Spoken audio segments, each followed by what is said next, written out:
What's up, everyone? Welcome to Program Your Remote. Today we're going to be looking at how to retrieve the door code to some Lincoln and Ford vehicles.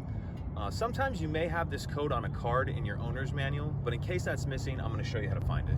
So we're going to be starting off here. We need to look down by the pedals. And right down by the pedals here, we have this panel right here. And in order to get that panel off, we need to push this button all the way over. This panel will come off. And then our code is right up in here. And on the next shot, I'll do a close-up. But that's where you're gonna be, right up in there.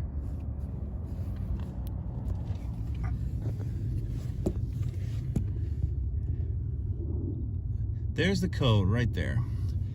So that's all there really is to it. If you have any questions, please let me know. If you could take a second to like and subscribe, it helps us out and we'd appreciate it. Thank you.